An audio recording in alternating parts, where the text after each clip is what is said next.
30,000 கோடி ரூபாயை திரு சபரீசன் அவர்களும் திரு உதயநிதி அவர்களும் என்ன செய்வதென்று தெரியாமல் தவித்து வருவதாக அப்போதைய நிதியமைச்சர் திரு பழனிவேல் தியாகராஜன் அவர்கள் தெரிவித்தது அனைவரும் அறிவீர்கள்.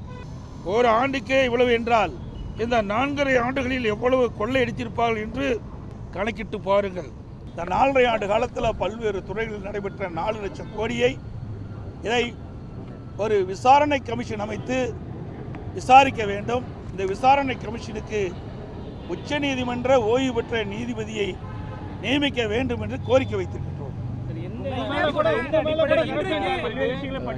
சார், இதுதான் இதுக்கு ஆதாரம் தான் இருக்குது. இல்லை என்ன அடிப்படைன்னா ஆதாரத்தோடு கொடுத்துருக்கோம்.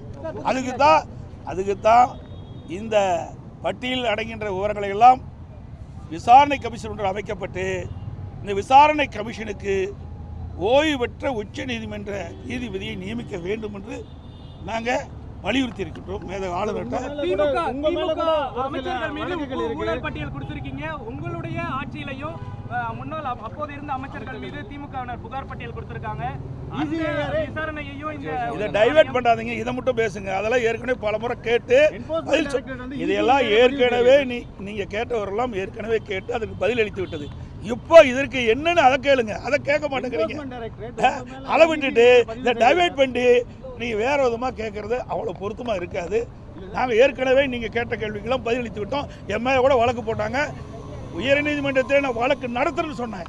வழக்கு போட்டவங்க RS பாரதி திரும்ப பெறன்னு சொன்னாங்க. நிரபராதின்னு நிரூபித்து தாங்க நிற்கிறோம். ஆனால் திராவிட முன்னேற்ற கழகம் ஆட்சி வந்ததிலிருந்து பல்வேறு துறைகளில் நடைபெற்றிருக்குது. இதை இங்கே கூட சொல்லுங்கள, இன்னைக்கு இடி 2 முறை ஒரு துறையில் பல்வேறு ஊழல் நடைபெற்றது என்று சுட்டிக்காட்டி அரசுக்கு அறிக்கை அனுப்பப்பட்டிருக்குது. அந்த அறிக்கையின் அடிப்படையில் ஆதாரத்தோடு கொடுத்துருக்குறாங்க. இன்னும் FIR போடல இந்த அரசாங்கம். அதை என்னன்னு கேளுங்க, அதை கேட்க மாட்டேங்கிறீங்களே.